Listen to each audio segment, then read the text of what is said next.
Vince Staples just dropped his album Dark Times, and although everyone loves it, Vince could care less. Instead, Vince cares about something else: escaping from rap. To the common observer such as you and me, it's unclear why he'd want to leave something he's so clearly good at and getting better with each passing year. However, unlike most of his contemporaries, Vince never wanted to be a rapper. It's not a dream I had when I was younger. I look at it like it's a job. Yet when you factor in the amount of money he makes doing it, wanting to leave right now seems crazy. It's like he finally found the diamonds and decided to turn around. Vince announced his latest project a week prior to it being released through an IG post that read, "After 10 years and 7 projects, I've found clarity," and says, "This is my final Def Jam release." Vince tends to be 3 steps ahead, navigating life like it's a game of chess. As we take a closer look, you'll see how Vince, someone that we've come to know as an enigma within such a saturated industry like hip-hop, made a genius move here. To be truly great at something, you have to dedicate your whole life to it. That's how you become a master of your craft, and that's the only way to succeed. At least that's what we're told. But if you just do one thing really, really well, that's also the quickest way to trap yourself into a box. In the world of acting, this is known as being typecasted, assigning an actor to the same type of role as a result of their appearance or previous roles. To be put in a category or boxed in is how you kill a career. I mean, look at the people who refuse to do this. Childish Gambino. He started out as a TV writer, then a comedian, then an actor, then a musician, then back to acting. You can't really categorize it. Look at Tyler. To a surface level fan, he was regarded as a shock value rapper who lacked substance. Then he dropped a beautiful and vulnerable album, Flower Boy, which completely turned that label upside down and destroyed the box he was meant to be kept inside of. This alone opened up countless opportunities. On the other side of the coin, look at those who remained in those boxes. Lil Baby, for example. He came out hot, was a prolific rapper, but that got pretty old. And now, if he doesn't change something up, his career's over. Same thing happened with the Migos. They had that crazy new flow that shook everyone with how fresh it was. Versace, Medusa head on me like Illuminati.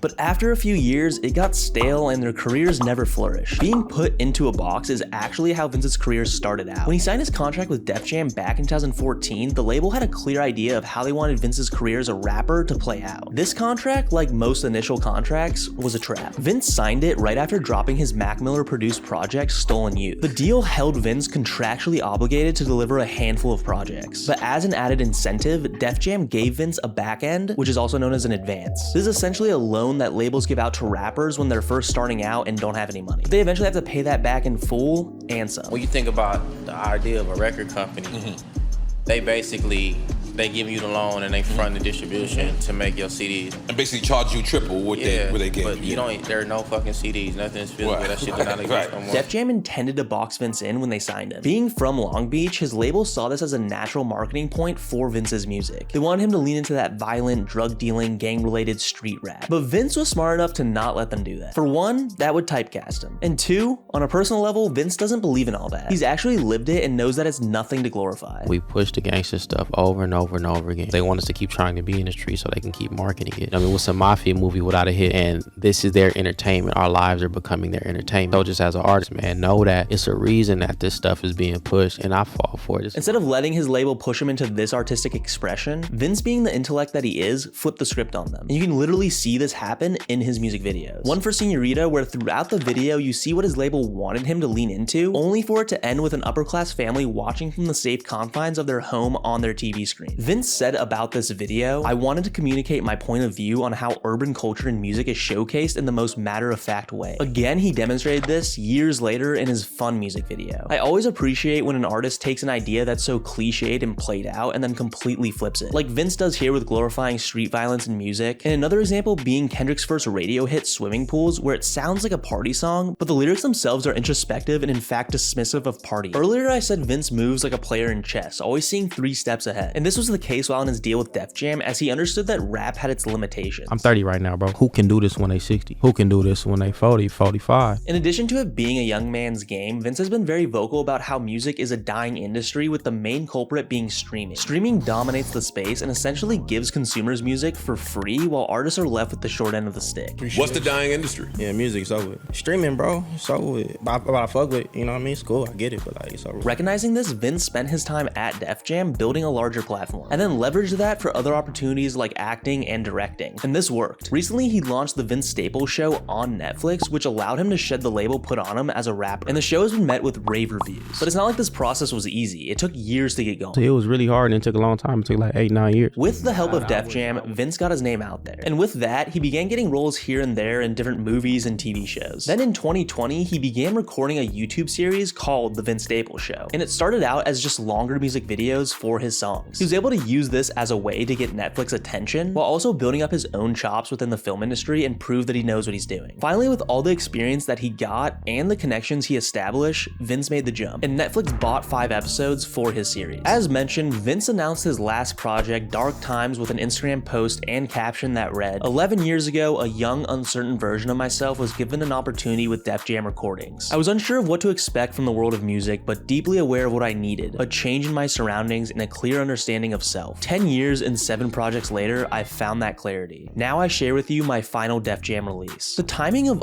all of this seems too good to just be a coincidence. Vince is now out of his contract with Def Jam and landed his own TV show. At this point, there's no reason to not stay independent. He'll rake in nearly 100% of all of his revenue, have complete creative control over his work, and decide when and how to release any future projects. Back in 2014, he signed with Def Jam, leveraged that to get the show, and now with that show, there's bound to be countless doors opened up down the road for him. Thank you for watching, and if you did like this video, please subscribe and check out another video right here.